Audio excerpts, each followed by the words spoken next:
Então, vou passar para a Sabrina, tá bom? E ela vai começar o estudo agora, tá? O tema do estudo é Ídolos do Coração, e ela vai se apresentar também, tá bom? Para quem não conhece a Sabrina. Bom, pessoal, boa noite. Para quem eu ainda não tinha dado boa noite, é um prazer estar aqui com vocês. Tem muita gente que eu não conheço, tem alguns rostos mais conhecidos que eu estava com saudade, mas esse é o lado legal da igreja, né? Sempre tem mais gente do que a gente imagina, e então é um privilégio muito grande a gente poder estar junto, né? Aprender junto. E esse é um tema que eu estou muito feliz também de falar, porque é um tema que Deus tem tratado no meu coração há muito tempo, então é um privilégio muito grande poder compartilhar. Então eu vou tentar compartilhar aqui o slide com vocês, aí vocês só me confirmam se tá aparecendo aí. Bom, então esse é o tema do nosso estudo de hoje, Ídolos do Coração. Eu conheci esse tema há uns anos atrás, quando eu li esse livro, que chama Ídolos do Coração, Aprendendo a Desejar Apenas Deus, né? Da Elise Fitzpatrick. Eu não sei se é assim que fala o nome dela, mas é mais ou menos isso. E foi quando eu comecei a pensar um pouco sobre essa ideia. É um livro muito interessante, porque ele mostra como desejos que são legítimos podem se tornar ídolos, né? E a gente, na verdade, por mais que Deus ensine coisas para a gente acaba esquecendo, né? Então, Deus trouxe à tona esse tema de novo no meu coração ultimamente, e por isso eu decidi compartilhar. E acabei conhecendo outros livros também, descobrindo que tem outros livros que tratam sobre isso, né? Um deles é esse, do Timothy Keller, que é o Deuses Falsos, que ele fala sobre as promessas vazias do dinheiro, do sexo, do poder, e da única esperança que realmente importa. É um livro bem interessante. E outro livro também que não necessariamente é sobre idolatria, mas ele fala muito sobre como as promessas do pecado, elas seduzem o nosso coração para que a gente troque as promessas de Deus pelas promessas do pecado, que é esse livro Graça Futura. Então, ele trata um pouco sobre esse tema de uma forma bem especial mesmo, eu gosto muito desse autor. Então, basicamente, esses três livros, eles me guiaram para construir essa mensagem, e eu espero que seja um momento especial para todas nós. Antes disso, eu queria orar, pedindo que Deus nos guie nesse momento. Vamos orar, então? Senhor Jesus, eu quero colocar diante do Senhor esse nosso tempo aqui, colocar diante do Senhor a minha vida, meu coração e também o coração de todo mundo que está ouvindo, porque eu sei, Deus, que esse momento pode ser um momento em vão se o Senhor não agir. As minhas palavras não têm poder nenhum de transformar ninguém, mas o Senhor tem. Por isso eu peço que o Senhor, com o teu Espírito, Pai, possa tornar útil tudo que vai ser falado aqui, aplicando primeiramente na minha vida, para que eu fale como alguém que realmente está buscando viver aquilo que fala, e também para que o Senhor aplique no coração de cada irmã, Deus. Às vezes, quando a gente vai dar um estudo, a gente se sente tão limitado, porque cada irmã tem uma história, tem vive uma situação diferente, a gente não sabe aplicar para cada situação, mas o Senhor conhece cada irmã que está aqui. O Senhor conhece cada irmã que está assistindo, o Senhor sabe o que cada irmã precisa. Então, eu peço, Deus, que o Senhor possa agir na vida de cada uma, dando para cada um de nós aquilo que o Senhor sabe que a gente precisa, porque o Senhor é nosso Pai, e o Senhor é o mais interessado na transformação do nosso coração. Por isso, a gente submete ao Senhor tudo que vai acontecer nesse momento.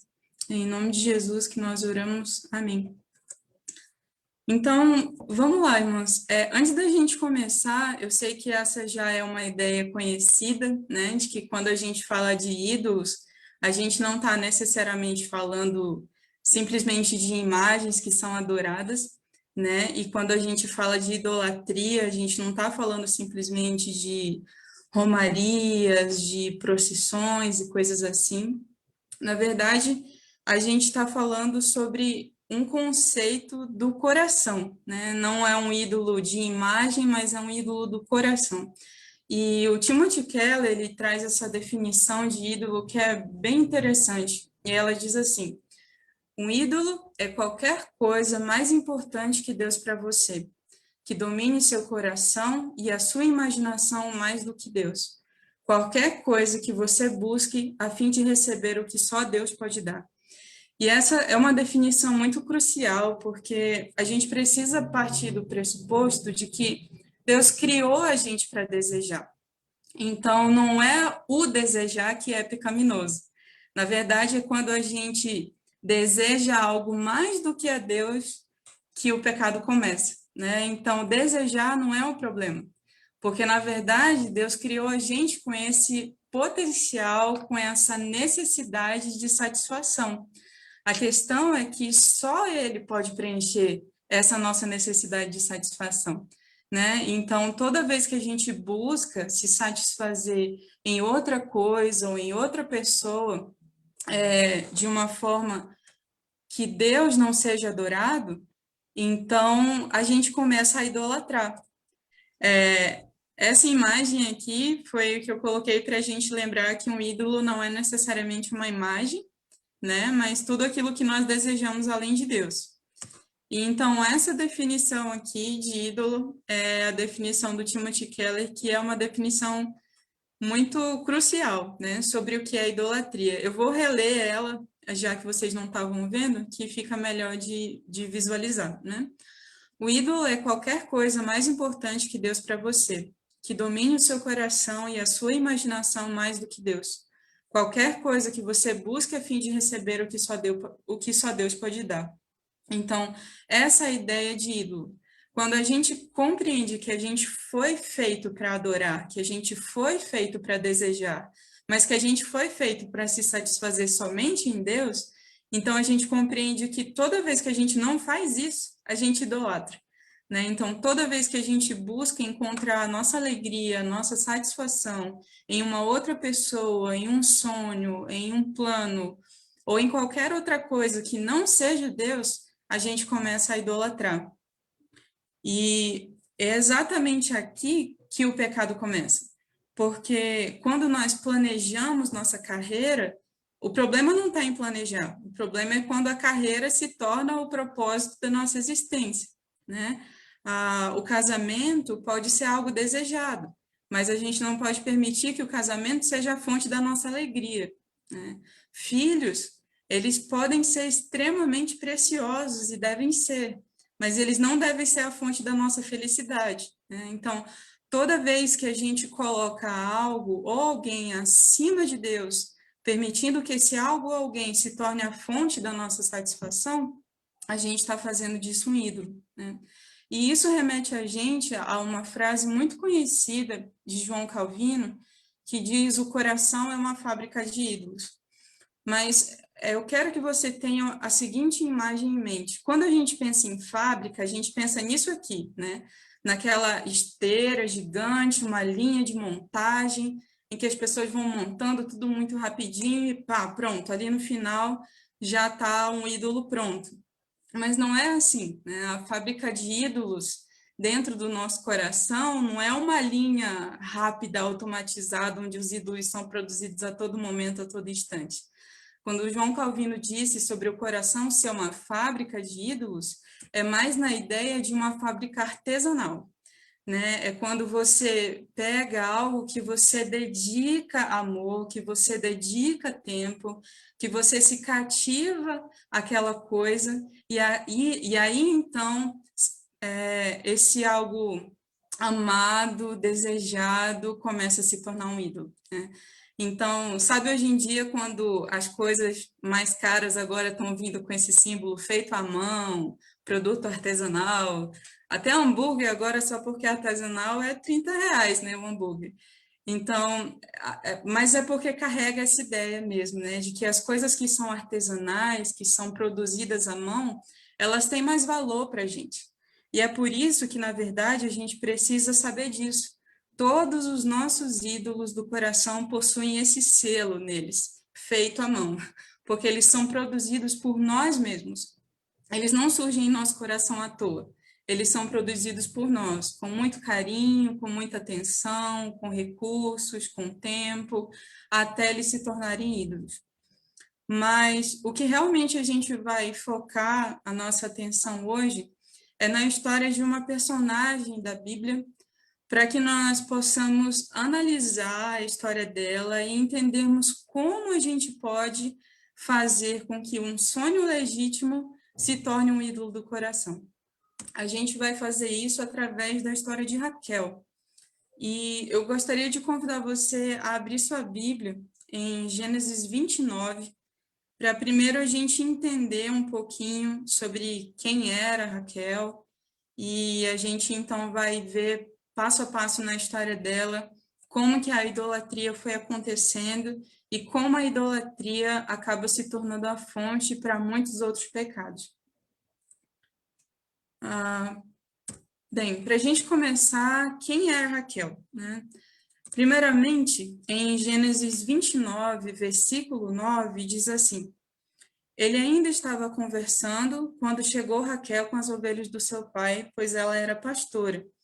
Então, a gente vê aqui que ela era uma pastora de ovelhas, ou seja, ela tinha uma profissão, né? Ela trabalhava para o pai, mas era uma profissão legítima, ela era respeitada por isso. Ela não era pastora de igreja, como muitos usam esse texto, mas ela era pastora de ovelhas, né? E no versículo 17, a gente lê o seguinte: Lia tinha olhos meigos, mas Raquel era bonita e atraente. Ou seja, Raquel, além da profissão, ela tinha uma beleza estonteante, né? Ela era bonita e atraente, enquanto a sua irmã mais velha, Lia, era considerada feia na época. A Bíblia cita essa questão dos olhos, que a gente não sabe muito bem o que é, mas é a ideia de que os olhos dela eram embaçados, talvez por serem olhos claros, talvez por serem olhos estrábicos, mas ela possui alguma característica no olho que, para a época, era algo feio. Mas então a Raquel era a bonitona da família, né? E além disso, também ela era muito amada por Jacó.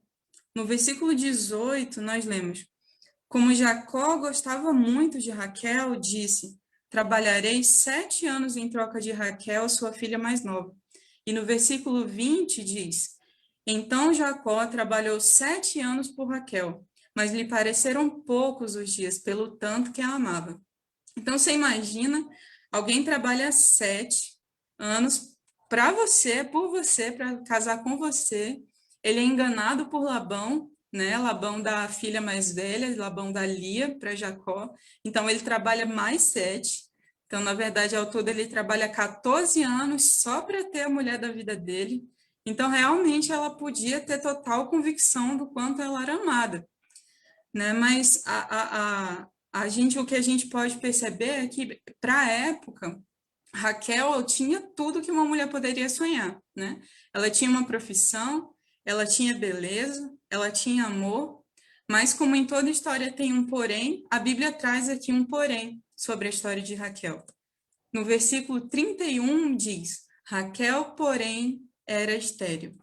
E aqui, irmãs, esse porém da história de Raquel é o ponto onde começa a idolatria do coração dela.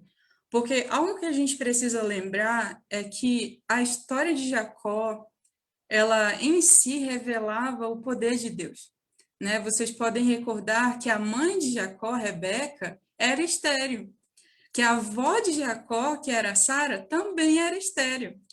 E Deus não teve nenhum problema com isso, né? Tanto com Abraão quanto com Isaac, ele foi poderoso e ele poderia ser poderoso novamente, né? Ele poderia agir com poder novamente na vida de Raquel. Mas ela não se atentou a isso, ela esqueceu disso. E o que a gente precisa tirar como lição disso é que a idolatria começa quando a gente esquece quem é Deus e quando a gente começa a olhar para as coisas que Ele dá como insuficiente. Ou seja, ela tinha uma profissão, ela tinha beleza, ela tinha amor, mas ela não escolheu olhar para aquilo que ela já tinha. Ela escolheu focar naquilo que ela não tinha. E aí começou a idolatria. Então, ela esquece que Deus tinha total poder para mudar a situação de esterilidade dela, e ela também esquece tudo aquilo que Deus já tinha dado para ela. Ela começou a olhar para todas as bênçãos de Deus como insuficiente para ela, e ela começou a desejar a qualquer custo esse filho. E algo que a gente precisa ter em mente antes da gente continuar na história é essa frase da Elise Fitzpatrick, daquele livro Ídolos do Coração. Ela diz o seguinte: se você está disposto a pecar para obter o que você deseja, ou se você peca quando não consegue o que quer, então seu desejo tomou o lugar de Deus e você está agindo como um idólatra. Então, o que a gente precisa saber é que o problema, como eu falei, o problema nunca está em desejar algo, mas quando esse algo se torna mais desejável do que o próprio Deus. E na história de Raquel, a gente vai ver exatamente isso. Ela pecou para obter o que ela queria, e ela pecou quando ela não conseguiu o que ela queria. Então, a gente vai ver isso aqui, esse quadro acontecendo na história de Raquel nos próximos versículos. Você pode pular uma página na sua Bíblia e abrir agora em Gênesis no capítulo 30. E logo no versículo 1, diz assim: quando Raquel viu que não dava filhos a Jacó, teve inveja de sua irmã. Por isso disse a Jacó: dê-me filhos ou morrerei. E aqui nós vemos Raquel escancarando a realidade do coração dela. Né? Ela, na verdade, estava mostrando que ela tinha um coração que sentia inveja da irmã, porque, pensa bem, Raquel era a mais bonita da família, Raquel era a mais amada por Jacó, mas quem já tinha dado filhos primeiramente para Jacó era a Lia, que era a mais feia e a menos desejada. Então, Raquel invejou isso em Lia. E, além disso, ela passou a idolatrar o filho, a amar a ideia de um filho mais do que a própria vida. Né? Então, ela demonstrou aqui um coração que estava disposto a idolatrar até a morte. Dê-me filhos ou morrerei. Se você não me der filhos, Jacó, eu morro. Né? Então, aqui ela estava mostrando onde realmente estava o coração dela, totalmente dedicado e disposto a pecar para ter esse filho. E é o que realmente ela faz. No versículo 2 e 3, diz assim: Jacó ficou irritado e disse: por acaso estou no lugar de Deus que a impediu de ter filhos? E então ela respondeu: aqui está Bila, minha serva. Deite-se com ela para que tenha filhos em meu lugar, e por meio dela eu também possa formar família. Então, no começo desse texto, no versículo 2, a gente vê Jacó relembrando a ela: ei, não fala para mim, dê-me filhos, senão morrerei. Por acaso eu estou no lugar de Deus? Quem vai te dar filhos ou quem não vai te dar filhos é Deus, eu não tenho poder de nada. E ele sabe, porque na própria história dele, Deus mostrou isso. A esterilidade de Sara e a esterilidade de Rebeca não significavam nada para Deus, porque para Deus não existiam impossíveis. Então ele relembra isso a Raquel.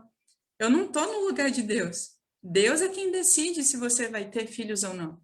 Mas ela simplesmente ignora esse lembrete de Jacó, ela não dá ouvidos a Jacó, ela se entrega à autossuficiência, dizendo: toma aqui Bila, então. Ou seja, o que ela promove? Ela promove o que Sara fez lá atrás com Agar. Ela não espera o tempo de Deus, ela toma a frente e decide ser Deus da sua própria vida. Se Deus não vai dar, então pode deixar que eu vou formar família.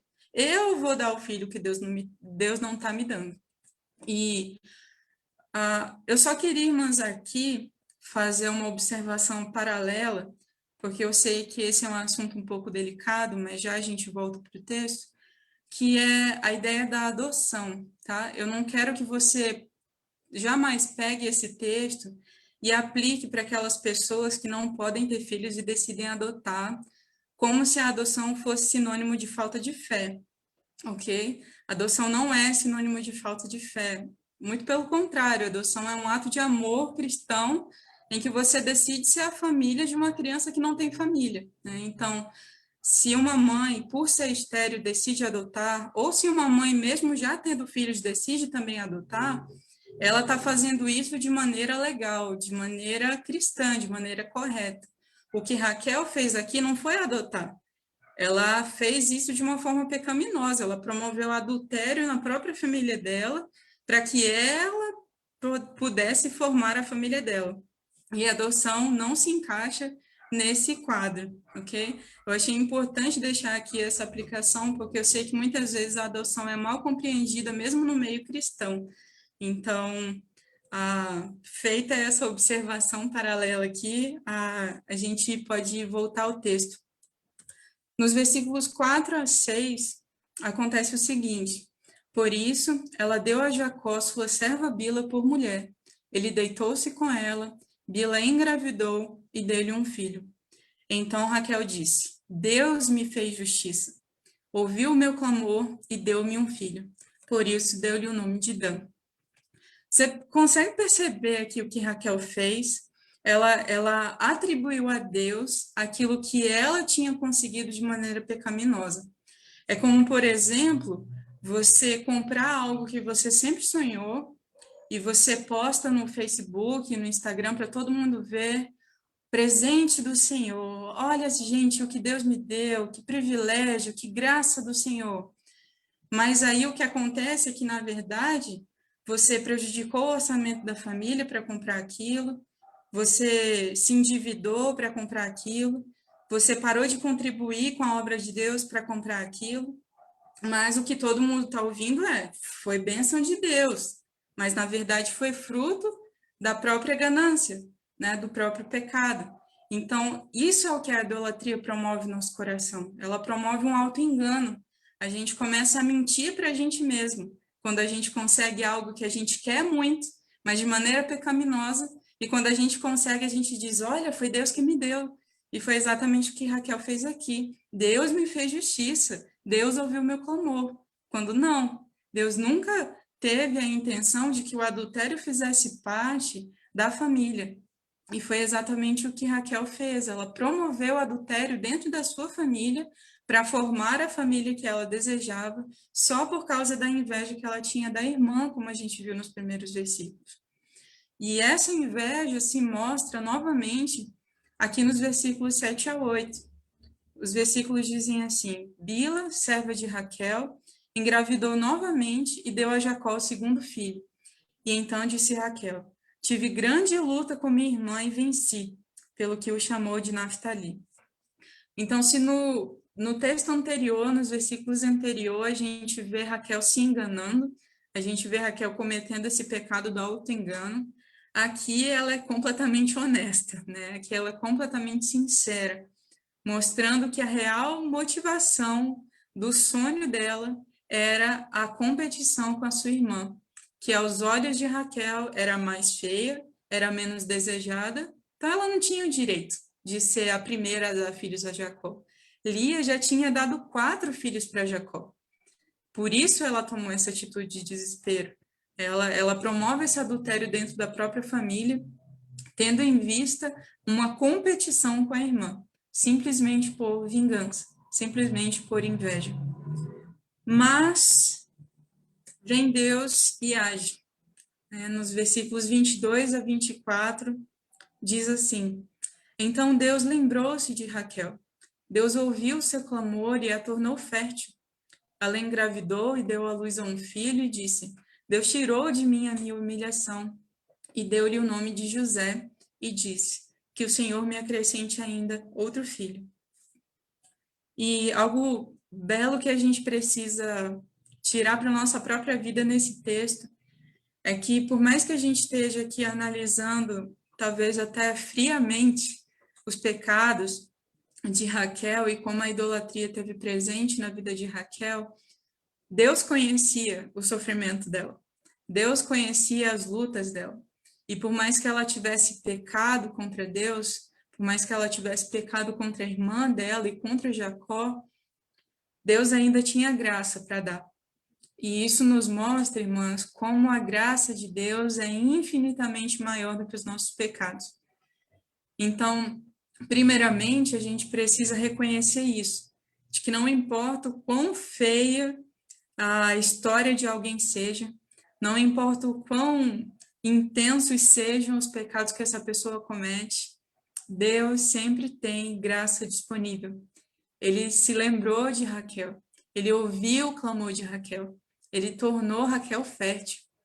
Deus agiu com graça, Deus agiu com milagre, Deus agiu com poder. E se Raquel tivesse compreensão do propósito de Deus para a nação de Israel, ela não tinha se desesperado tão rapidamente, porque foi através de José que Deus, lá no Egito, perpetuou a nação de Israel. Deus permitiu que a existência de José futuramente garantisse a permanência do remanescente, como nós vemos em Gênesis lá no capítulo 50, mais ou menos. Então, se Raquel se lembrasse de que, na verdade, Deus nunca tinha perdido o controle da história e de que ele tinha um tempo determinado para cada coisa, ela não tinha se desesperado. E isso, irmãs, me ensina muito, porque eu e o Felipe agora estamos nessa fase de tentar ter filhos e não conseguir. E às vezes quando eu olho no Instagram, eu vejo no Facebook meio mundo de gente tendo filho e a gente se alegra, mas ao mesmo tempo a gente fica pensando, poxa, por que a gente não? Mas o que a gente precisa lembrar é isso. Por mais que a gente não veja, Deus vê. Deus tem o tempo certo dele para cada coisa na história. Eu não vejo o que vai acontecer lá na frente, mas Deus vê, porque ele mesmo planejou a história. Então a gente não precisa se desesperar por aquilo que a gente não tem. A gente precisa se lembrar de quem Deus é e precisa confiar e se satisfazer com aquilo que ele já nos tem dado. Porque gratidão é exatamente isso. É você olhar para tudo que Deus te dá como suficiente. Você tem tudo aquilo que você precisa. E como diz a Elizabeth Elliot, se você não tem, é porque Deus sabe que você não precisa. Mas Raquel não lembrou disso. Isso tudo que eu falei agora sobre ter noção de quem Deus é, sobre enxergar a graça de Deus mesmo no pecado, Raquel simplesmente perdeu isso de vista por causa da idolatria no coração. Quando Deus finalmente deu para ela o milagre que ela mais ansiava, que era ter um filho do seu próprio corpo, gerado pelo seu próprio corpo, no seu casamento com o seu marido tão amado, o que ela fala é que o Senhor me acrescente ainda outro. E isso mostra para a gente, irmãs, o quanto a idolatria é um pecado insaciável. Quando você finalmente consegue aquilo que você quer, nunca será o bastante. Você sempre vai desejar algo mais. Você sempre vai querer algo mais. Então, é por isso que a gente precisa ficar alerta. Quando você se dispõe a pecar para conseguir alguma coisa e você consegue aquilo, você vai começar a querer outra coisa. E se você também se dispor a pecar para conseguir aquela outra coisa, a sua vida vai se tornar uma bola de neve, um ciclo de pecados. Porque a idolatria é isso. Ela nos faz desejar sempre algo mais. E a gente nunca vai estar satisfeito enquanto a gente não compreender que somente Deus é totalmente suficiente para cada anseio do nosso coração. E o que a gente precisa lembrar é que a fonte disso tudo no coração de Raquel era a incredulidade sobre quem Deus era. E ela mostra essa incredulidade quando lá no capítulo 31, nos versículos 19, ela rouba os ídolos do pai dela, né? O versículo 19 diz assim: enquanto Labão tinha saído para tosquiar suas ovelhas, Raquel roubou de seu pai os ídolos do clã. Então, o que aconteceu aqui? Jacó queria ir embora das terras de Labão, Labão não deixou, então Jacó decidiu fugir. Mas antes de Jacó fugir, Raquel foi lá e roubou os ídolos do pai dela para levar junto com a sua família. Mas no meio do caminho, no versículo 35, Labão aparece lá e ele quer encontrar esses ídolos. E ele pergunta para Raquel. E Raquel diz, no versículo 35, então Raquel disse ao pai: não se irrite, meu senhor, por não poder me levantar em sua presença, pois estou com o fluxo das mulheres. Ele procurou os ídolos, mas não os encontrou. Então ela mente para Labão e esconde os ídolos debaixo da sela do camelo de onde ela estava sentada. E ela mente dizendo: olha, pai, estou menstruada, não posso levantar, por favor, né? Então deixa eu aqui. Então a gente percebe aqui que no final das contas, Raquel ainda não conhecia Deus o suficiente para confiar nele. Ela ainda estava apegada aos ídolos do clã da família dela. Então, até tem um livro que diz que esses ídolos do clã é como se fosse a apólice de seguro dela, né? Então, eu estou indo embora com Jacó, Deus já me deu um filho, mas sei lá, hein? Vou levar esses ídolos aqui comigo porque eles vão ser a fonte da minha segurança. Eles vão ser minha segurança espiritual. E quantas vezes a gente também faz isso, irmã, né? A gente professa crer em Deus, mas no final das contas, a nossa fé está em outras coisas, né? Quando eu penso, por exemplo, a respeito do meu pai, a gente espera tanto pelo boletim do médico, pelo remédio que o médico está usando, quando no final das contas a nossa segurança é Deus, porque a vontade de Deus, ela não se pode frustrar. Então, médico pode fazer tudo o que ele quiser, tudo o que ele puder. A vontade de Deus é o que realmente determina o que vai acontecer. E é por isso que ele precisa ser a única pessoa a quem a gente deposita a nossa fé. A gente não pode se segurar em mais ninguém. Não segure a sua vida no seu marido como se ele fosse a fonte de toda a sua proteção e a sua felicidade. Não deposite toda a sua segurança, todo o propósito da existência nos seus filhos, porque a qualquer momento eles podem sair de casa, eles podem se casar, eles podem viajar e ir para outro lado do mundo, e você vai perder a razão da sua vida. Então, jamais permita que a sua segurança esteja em alguém ou em alguma coisa. Deposite a sua segurança somente em Deus, porque só Ele tem o controle da sua vida. Só Ele protege a sua vida. Só Ele tem o controle da sua história. E Ele é bom. Então, o controle da história de Deus, o controle de Deus sobre a nossa história não é de tirania, mas é de bondade. E a gente precisa sempre lembrar disso, porque nós dizemos que a vontade de Deus é boa, perfeita e agradável, mas quando a vontade dele não se une à nossa, a gente esquece disso. Então a gente sempre precisa lembrar que a nossa segurança espiritual não vem de nada, nem de ninguém, de ídolo nenhum. Nossa segurança total, física, espiritual, emocional, o que seja, vem somente de Deus. Ele é a nossa fortaleza. E a gente vai começar a ver aqui agora quais foram as reações pecaminosas da idolatria na vida de Raquel. E eu coloquei aqui como uma sequência para a gente poder visualizar melhor. E tudo começa lá com a inveja. Lembram que ela sentiu inveja por causa de Lia, porque Lia, a mais feia e a mais indesejada, já tinha dado 4 filhos para Jacó, e Raquel, que era a mais bonita e a mais amada, não tinha conseguido nada, na verdade era estéril.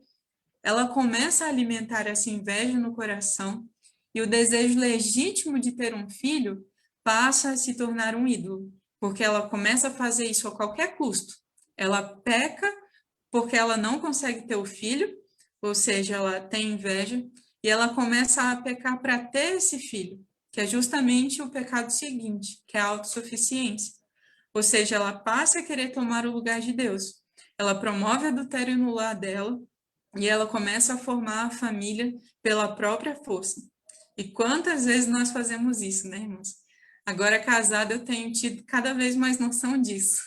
De quando, às vezes, a gente vê algo no nosso marido que a gente quer mudar e a gente se coloca como a poderosa. Eu vou mudar, porque eu consigo. E quando, no final das contas, o que Deus quer é submissão ao Senhor. Deus, eu não consigo. O Senhor consegue. Né? Certa vez eu estava assistindo uma pregação do Paul Washer sobre casamento, e ele conta que ele esteve em um castelo na Europa, em que tinha um salão bem grande, e tinha uma escadinha com uma portinha só para um salão maior lá em cima. E ele perguntou para o guia turístico por que aquilo, né? Para que aquele salão lá em cima com uma portinha só e tudo fechado? Ele falou, olha, é porque se esse castelo aqui fosse atacado, todo mundo que está aqui embaixo poderia subir e um só soldado na portinha ia conseguir defender todo mundo, porque estava tudo lacrado. Então, com uma só pessoa ali na porta, ele ia poder proteger todo mundo que estava atrás dele. E ele falou: o que acontece no casamento é que a gente quer ser essa pessoa, mas o que Deus quer nos ensinar é: minha filha, saia da portinha, deixa que eu luto por você, porque eu sou o Deus dos exércitos, eu sei como guerrear, você não sabe, apenas confia em mim, fica atrás de mim, descansa em mim e deixa eu trabalhar. Então, quando a gente olha para Raquel, às vezes a gente pensa: nossa, Sabrina, eu nunca queria fazer uma coisa dessa. Mas no final das contas, o pecado só muda de forma. Talvez a gente não coloque uma mulher diante do nosso marido para dormir com ele, para nos dar um filho. Mas às vezes a gente se coloca como Deus da vida do nosso marido, impedindo que Deus trabalhe na vida dele, para que a gente seja a fonte de mudança da vida dele. Quando na verdade é só Deus que pode transformar corações. E isso leva Raquel ao terceiro pecado, que é o pecado do auto-engano. Ou seja, ela mente para si mesma, dizendo que o filho da Bila com Jacó era fruto da justiça de Deus, quando na verdade era fruto do próprio pecado dela.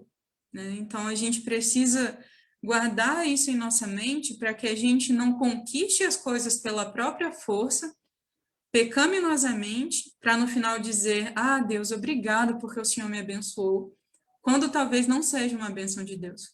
É fruto, às vezes, do nosso próprio pecado, do nosso próprio orgulho. E esse auto-engano, posteriormente, progride para uma vingança realmente. O que começou com uma pequena inveja se torna uma vingança.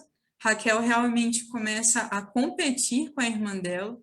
Ela dá novamente Bila para Jacó, e Jacó tem 2 filhos com Bila, e Raquel toma esses filhos para si como se fossem dela, legitimamente, quando na verdade eram frutos de adultério da serva dela com o seu esposo. Ela depois mostra para a gente como, às vezes, a gente pode estar cego diante do agir de Deus, ou seja, ela peca com a insatisfação. Deus finalmente dá o filho que ela tanto desejava, Deus finalmente responde o clamor que ela tanto fazia, e a resposta dela não é de gratidão, a resposta dela é de insatisfação. Deus, me dê ainda outro, me dá outro. E às vezes é o que a gente faz. A gente passa anos orando a Deus por uma mudança, talvez em alguém ou em nós mesmos. Às vezes a gente passa anos orando para Deus para que algo aconteça. E quando aquilo finalmente acontece, poxa, Deus, mas o Senhor podia ter feito desse jeito, né? O Senhor podia ter feito melhor, né? Então a gente precisa olhar para a gente mesmo e ver se realmente o que a gente está fazendo com Deus, quando Ele responde a nossas orações, devolvendo para Ele gratidão ou insatisfação. Porque talvez, se for insatisfação, isso revela um ídolo em nosso coração. Né? E por último, a incredulidade. Quando ela rouba os ídolos do pai dela, ela mente para o pai dela, mantém os ídolos com ela, e isso mostra como, na verdade, a confiança dela nunca esteve completamente em Deus. Então, talvez você, talvez eu, como pessoas cristãs, a gente não carregue um amuleto onde a gente se segure para aquilo ser a nossa fonte de segurança.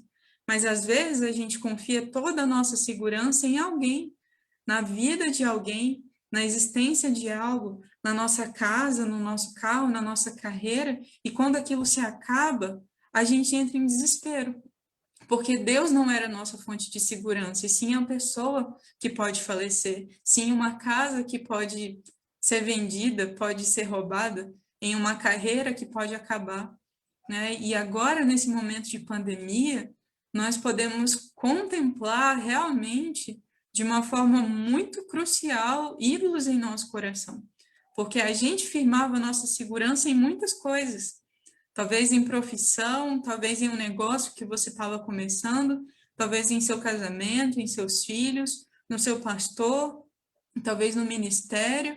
E agora? Acabou tudo. Talvez o dinheiro diminuiu, talvez seu pastor te decepcionou, o ministério não está dando para fazer mais da mesma forma, talvez seu marido tenha te magoado, talvez seus filhos tenham te desobedecido. E se a sua segurança estiver em qualquer uma dessas coisas, você se frustra. Porque a gente não foi feita, irmãos, para se satisfazer em mais nada além de Deus. E se a nossa segurança está em outra coisa ou em outra pessoa além de Deus, a gente vai se decepcionar. Então, a gente precisa confiar completamente que Deus é a nossa única segurança, que Ele é a única razão da nossa existência, que Ele é a única fonte da nossa felicidade, para que a gente não comece a cometer idolatria em nosso coração, mas para que a gente viva com um coração que está o tempo todo em uma postura de adoração. E, infelizmente, o que aconteceu com Raquel, no final disso tudo, foi um fim muito triste. Em Gênesis, no capítulo 35, um pouco mais lá para frente, no versículo 16 e 17, diz assim: Eles partiram de Betel, e quando ainda estavam a certa distância de Efrata, Raquel começou a dar luz com grande dificuldade. E enquanto padecia muito, tentando dar à luz, a parteira lhe disse: Não tenha medo, pois você terá ainda outro menino. Ela finalmente teria a realização do que ela sonhou por anos. E ainda era outro menino, o que era uma bênção maior na época, né? Na época eles consideravam que quando você tinha um filho menino, você ainda era mais abençoado do que se fosse uma menina. Então, na cabeça dela, ela tinha uma bênção dobrada. Estava tendo um filho, era um menino. Mas o que realmente aconteceu foi, no versículos 18 e 19 diz: Já ao ponto de sair-lhe a vida quando estava morrendo, deu ao filho o nome de Benoni, mas o pai deu-lhe o nome de Benjamim. Assim morreu Raquel e foi sepultada junto do caminho de Efrata, que é Belém. O que a gente vê aqui, irmãs, é de uma maneira muito triste, muito trágica. Aquela mulher que lá no começo disse para Jacó: Jacó, me dê filho, senão eu vou morrer. E no final, quando realmente ela tem esse filho, ela morre. E isso nos ensina de uma maneira muito dura, irmãs, de uma maneira muito forte, como os ídolos cobram preços muito caros. E a gente precisa avaliar muito bem se a gente está disposta a pagar por esses preços, porque os ídolos cobram. A gente, talvez, no nosso caso, o ídolo não cobre da gente a nossa vida, mas talvez o ídolo cobre da gente o nosso casamento, talvez o nosso ídolo cobre da gente a nosso tempo diário com Deus, o nosso ministério, a nossa saúde. Por isso você precisa analisar muito bem se aquilo que você quer não está te pedindo um preço muito alto. Talvez a sua carreira esteja te impedindo de ter uma vida de sucesso dentro de casa, para com seu marido, para com seus filhos. E você precisa ponderar muito bem se isso vale a pena. Talvez a correria da sua rotina esteja te pedindo um preço muito caro. Às vezes o preço que ela está te pedindo é a perda do seu tempo diário com Deus. E você precisa analisar muito bem se você está disposta a isso. Toda vez que a gente oferece algo para o nosso ídolo, ele vai querer muito mais. E aí a gente só vai perdendo. E a gente vai pagando. Porque a gente quer, no final das contas, muito aquela coisa. Mas antes a gente precisa lembrar. Talvez você até consiga aquilo que você realmente quer. Mas você está disposta a pagar o que ele vai te pedir no final? Se você não está disposta a pagar com a sua própria vida, com o seu casamento, com o seu tempo com Deus, com os seus filhos, com a sua saúde, ore, porque talvez esse desejo não seja o que você precisa. Talvez o que falta simplesmente é um ajuste na nossa lente.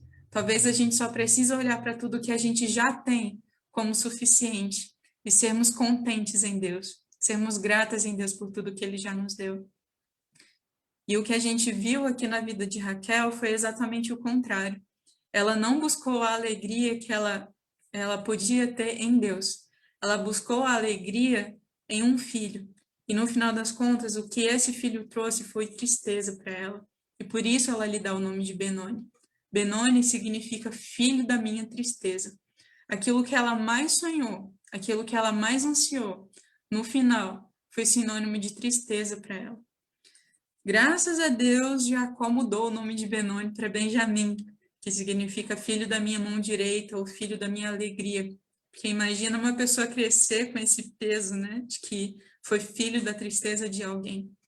Mas o que a gente precisa lembrar, no final das contas, como diz John Piper, que pecado é o que você comete quando o seu coração não está satisfeito em Deus. Pecamos porque o pecado oferece alguma promessa de felicidade. E essa promessa nos escraviza, até crermos que Deus é mais desejável que a própria vida. Ou seja, até que nós percebamos que somente Deus é mais desejável do que qualquer coisa que um ídolo possa nos dar, nós nos deixaremos de nos enganar pelas promessas do pecado. E é por isso que eu gostaria de convidar você para caminhar agora para o fim da nossa mensagem e compreender um pouco mais sobre como destruir esses ídolos. E antes de mais nada, eu queria que você não visse esse slide como uma receita de bolo, tá? Esses 4 passos aqui não são os 4 passos do sucesso para vencer a idolatria, né? Eu não quero que você veja isso como algo mágico, como um ritual, né? Como um miojo de 3 minutos que você toma e pronto, saciou, matou a fome, né? Não. Na verdade, são só 4 princípios que nos levam a lutar contra o pecado. Mas você mesma pode compreender outras maneiras que podem te ajudar a destruir seus próprios ídolos. Mas o primeiro ponto, o primeiro princípio que eu quero trazer para nós aqui é identificar os ídolos. Primeiramente, você precisa identifique os seus ídolos. E o que você deve, então, se perguntar para que você identifique quais são os ídolos em seu coração? Aquelas perguntas lá do começo que a gente viu do livro Ídolos do Coração, da Elise, que diz, o que você peca para ter ou peca quando não tem? Isso é um alerta para a gente. E a outra coisa que Keller diz é, no que você tem investido seu tempo, dedicação e dinheiro? Né? Como a esposa do meu pastor até colocou no grupo das mulheres, pouco antes de eu começar, quais são os pecados frequentes em que você cai? Talvez isso mostre quais são seus ídolos também, né? Então, fique atenta, procure identificar qual é aquela coisa, ou aquele sonho, ou aquela pessoa que você ama a qualquer custo, que você deseja a qualquer custo, que você tem se dedicado de uma forma intensa demais, que você peca para ter, ou que você peca quando não tem. E isso talvez te mostre, te ajude a revelar sobre você mesma qual é o ídolo, ou quais são os ídolos que você tem construído em seu coração. O segundo é confesse. O arrependimento pressupõe confissão. Ou seja, o que a gente precisa saber é, não adianta nada a gente dizer, Deus, perdoa meus pecados e dormir. A gente precisa dar nome aos bois. A gente precisa identificar e a gente precisa se arrepender de Deus, porque Deus não substitui, Deus não troca a glória dele com mais ninguém. Ele não quer que você idolatre a outra coisa, ele quer que você adore a ele somente, que você ame a ele de todo o seu coração. E por isso a gente precisa confessar diante de Deus quais são esses ídolos, pedindo a ajuda dele, pedindo auxílio dele. E ele promete perdão e purificação de pecados lá em 1 João 1:9. Se a gente confessa, Deus nos perdoa, Deus nos purifica, então faça isso. E não só confesse os ídolos, mas todos os pecados que você tem cometido por causa dos ídolos. Talvez a ira, talvez a ingratidão, talvez a falta de contentamento, orgulho, mentira, egoísmo. Tudo isso são pecados que os ídolos em nosso coração nos levam a cometer. Então, se atente para cada um desses pecados e confesse diante de Deus cada um deles. Terceiro, se aconselhe. A santificação não é uma luta momentânea ou solitária. Como eu falei ainda há pouco, o nosso processo de santificação não é como um miojo que fica pronto em 3 minutos. A santificação, como o próprio nome já diz, é um processo em que nós nos tornamos mais semelhantes a Cristo em sua santidade. Então, Deus já nos declarou santos. Deus, como diz em 2 Pedro, já deu tudo o que a gente precisa para a nossa vida e para nós vivermos uma vida de piedade. Então, a gente não precisa ficar esperando por mais de Deus. A gente só precisa tomar posse, como dizem, daquilo que a gente já é em Cristo e realmente viver essa santidade que Deus quer que a gente tenha. Mas essa não é uma luta para se lutar sozinha. A gente não vai conseguir se santificar no cantinho escuro do nosso quarto. A santidade, irmãs, é um convite de Deus para que toda a igreja, juntamente, progrida nisso, progrida em santidade. Então, ela é uma luta pesada demais para se lutar só. Então, se aconselhe, busque pessoas em sua igreja, busque irmãs maduras, busque irmãs confiáveis que possam te auxiliar, para quem você possa abrir seus pecados e receber orientações bíblicas. Não simplesmente se abra com qualquer outra pessoa, porque o que eu já vi acontecer, às vezes sobre um problema dentro do casamento, é a pessoa se abrir com amigos do trabalho que não são cristãs. E é o que as amigas vão dizer: minha irmã, larga esse homem, ele não te merece, né? E o que a gente precisa se atentar é que Deus não quer que a gente se aconselhe com qualquer pessoa. Ele quer que a gente se aconselhe com pessoas que realmente vão poder nos aconselhar biblicamente. Procure irmãs maduras e confiáveis com quem você vai receber conselhos bíblicos. Faça isso, você precisa disso.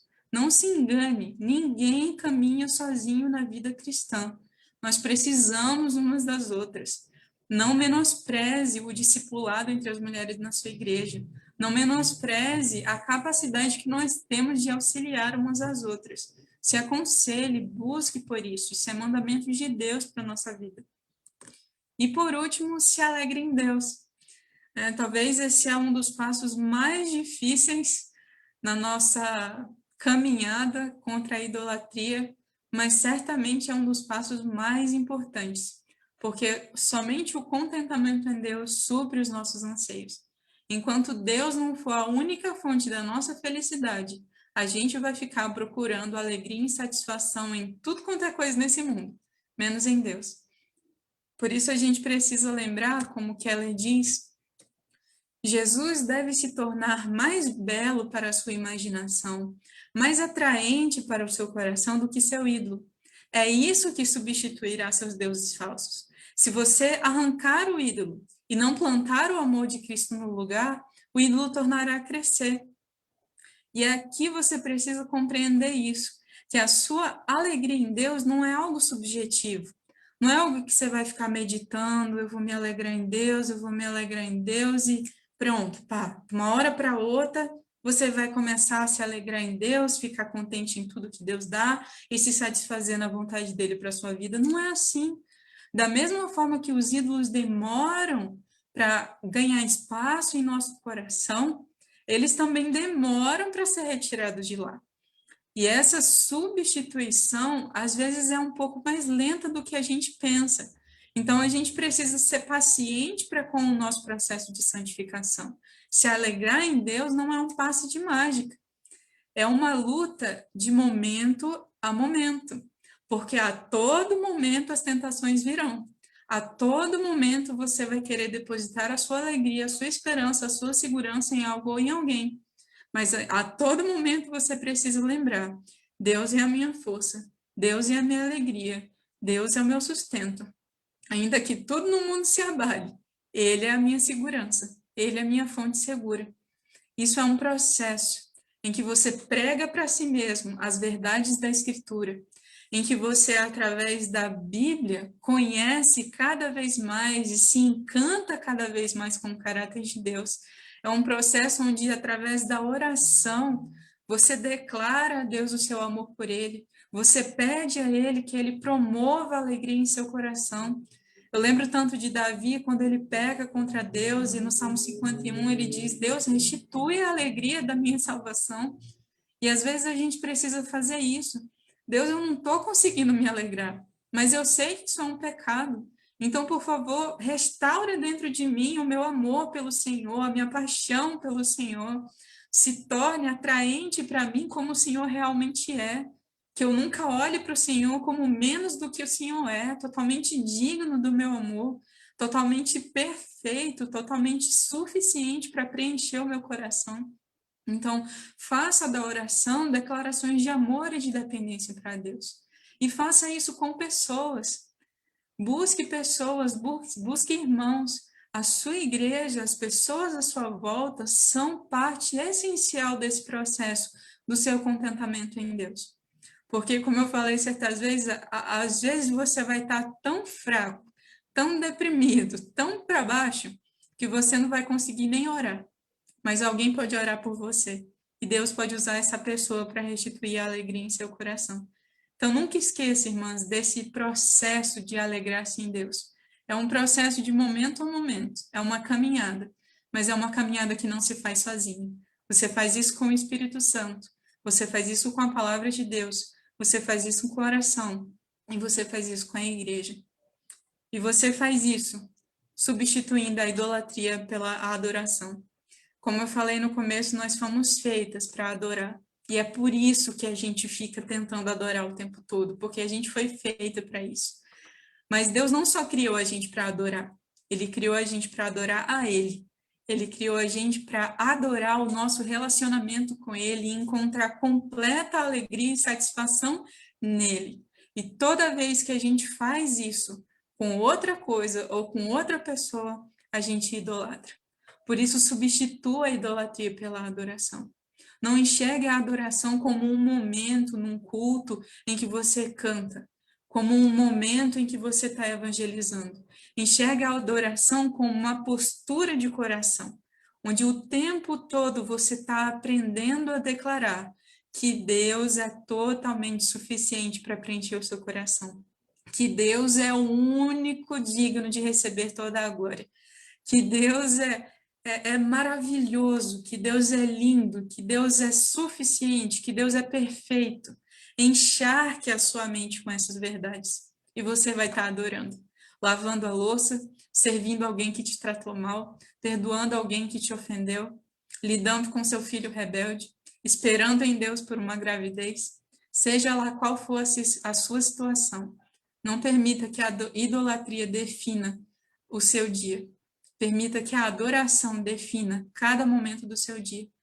E se você pecar, se você errar, se você esquecer que Deus é o bastante e você buscar amor em outra coisa, suficiência em outra coisa, não se apavore. Sempre há graça disponível para os nossos pecados. Deus sempre será gracioso para conosco porque Ele prometeu. Ele promete perdão, Ele promete recomeço e Ele promete que sempre estará conosco até o fim dos tempos. Então, se lembre de que esse processo de substituir a idolatria pela adoração não é um processo que você faz na sua própria força, mas que você faz pela dependência do Espírito. E é assim que eu quero encerrar esse nosso tempo, louvando a Deus por quem Deus é, e eu gostaria de te convidar a orar nesse momento, juntamente comigo, para que a gente relembre ao nosso próprio coração as maravilhas de Deus, e o quanto a gente é burro, às vezes, porque a gente troca a grandeza de Deus por coisas tão pequenas, simplesmente porque a gente esquece quanto Deus é maravilhoso. Então, vamos encerrar esse tempo orando? Fecha seus olhos, eleva seus pensamentos a Deus, elogie a Deus por tudo que Ele é, por tudo que Ele fez na história, por tudo que Ele fez na sua história, por todo o caráter dEle, por cada atributo dEle, para que isso inunde o seu coração e você realmente possa enxergar como aqueles ídolos que parecem ser tão bonitos, na verdade são tão feios, são tão pequenos, são lixo, diante da beleza e da grandiosidade do nosso Deus. Senhor Jesus, nós queremos adorar o Senhor, nós queremos louvar o Senhor, porque o Senhor é incrível, Senhor. O Senhor é Deus grande, o Senhor é Deus verdadeiro, o Senhor é Deus digno. O Senhor é Deus que criou a gente para se satisfazer no Senhor. O Senhor não precisava disso, o Senhor já era totalmente completo no Senhor mesmo. Mas o Senhor quis se compartilhar conosco, o Senhor quis compartilhar o teu amor conosco. O Senhor criou uma humanidade inteira para te conhecer. O Senhor criou a gente com esse buraco gigantesco no coração que só o Senhor preenche. E nós queremos te pedir perdão, Senhor. Nós queremos confessar todas as vezes em que nós temos trocado a nossa adoração ao Senhor por idolatria, a coisas tão desprezíveis. Nós queremos confessar ao Senhor como às vezes nós depositamos nossa segurança e nossa felicidade em uma pessoa, ou em um sonho, ou em um plano. E nós esquecemos que tudo isso é passageiro, tudo isso pode morrer, tudo isso pode acabar. E no final das contas, só o Senhor permanece sendo Deus. Então, nos perdoa por todas as vezes que nós nos prostramos diante de lixo, ao invés de nos prostrarmos e nos rendermos somente diante do Senhor. Restaura, Deus, em nosso coração alegria, alegria de sermos tuas filhas. Deus, o mundo inunda a nossa cabeça com tanta mentira, com tanta promessa falsa, dizendo para a gente que que a gente vai ser mais feliz se a gente fazer uma plástica, que a gente vai ser mais feliz se a gente se casar, que a gente vai ser mais feliz por causa do nosso filho, que a gente vai ser mais feliz por causa da nossa carreira. E não é nada disso que faz a gente feliz, Senhor. É só o Senhor. Só o Senhor é mais desejável que todas essas coisas. E o mundo tem mentido para a gente e a gente tem acreditado nessas mentiras. Então, por favor, Senhor, encharca a nossa mente com as tuas verdades. Restaura em nosso coração a alegria no Senhor, para que a gente viva de uma maneira leve, não de uma maneira pecaminosa ou de uma maneira que fica pagando preços caros aos ídolos, Deus. O único preço que a gente quer pagar é a nossa rendição completa ao Senhor, que na verdade não custa nada, porque o preço maior já foi pago na cruz. Então nos lembre, Deus, de que na verdade todo sacrifício, toda renúncia que a gente precisa fazer, na verdade não é sacrifício nenhum. Na verdade não é renúncia nenhuma. Porque a gente está trocando lixo pelo Senhor. E o Senhor é totalmente digno de todo o nosso amor. Então, eu sei que às vezes é difícil para a gente abrir mão de certas coisas, porque a gente é humano e a nossa carne mente para a gente, o mundo mente para a gente, o diabo mente para a gente. Mas que a gente não dê ouvidos às mentiras, Deus. Que a gente se apegue àquilo que o Senhor é, que é aquilo que o Senhor se revela em Sua palavra. O Senhor é totalmente Deus, o Senhor é totalmente poderoso, totalmente digno, totalmente eterno, totalmente sábio, totalmente perfeito e plenamente suficiente para preencher cada anseio do nosso coração. Então, nos ajude a nos satisfazermos na tua glória. Nos ajude a nos satisfazermos em nosso relacionamento com Cristo, para que a gente viva contente, para que a gente enxergue todas as coisas que o Senhor já nos tem dado com gratidão, que a gente jamais, Deus, despreze todas as bênçãos que o Senhor já tem nos dado. Preenche o nosso coração com a completa certeza de que é somente adorando o Senhor que a gente vai conseguir quebrar os ídolos do nosso coração. Adoração é isso, Deus. Adoração é a marreta com qual a gente quebra os ídolos em nosso coração. Então, ensina a gente a adorar. Ensina a gente a adorar em espírito e em verdade. Ensina cada uma das irmãs que está aqui, Deus. Seja aqui no Zoom, no Facebook, ou irmãs também que não estão aqui, mas que servem ao Senhor. Ensina cada uma das tuas filhas espalhadas pelo mundo, Deus, que só o Senhor é digno da nossa adoração. E nós te louvamos, porque te adorar nos traz completamente satisfação. O Senhor não quer uma adoração triste. O Senhor não quer uma adoração sofrida. E não é isso que nós queremos te dar. Nós queremos te adorar porque isso nos alegra. E te alegra quando nós nos alegramos no Senhor. E nós te louvamos por isso, Senhor. Nós te louvamos por isso. Nós te louvamos por isso. Em nome de Jesus, receba toda a honra e toda a glória. Para todos sempre, Senhor. Amém. Então é isso, irmãs. Eu espero que tudo tenha sido claro. Eu não tenho nem noção de quanto tempo eu levei para falar, falei bastante, mas eu espero que tenha sido útil na vida de vocês, como foi na minha. Certamente Deus me ensinou muito antes de falar e resgatou em meu coração esse desejo, né, de adorar Ele somente e que Ele possa fazer isso na vida de cada um de vocês. E Amém. é isso. Se quiserem depois entrar em contato para conversar mais, saber mais da gente aqui, dos nossos pedidos e também de qualquer conversa ou qualquer pedido que você queira compartilhar, a gente está sempre disponível. Que Deus abençoe cada uma de vocês. Foi um prazer. Amém.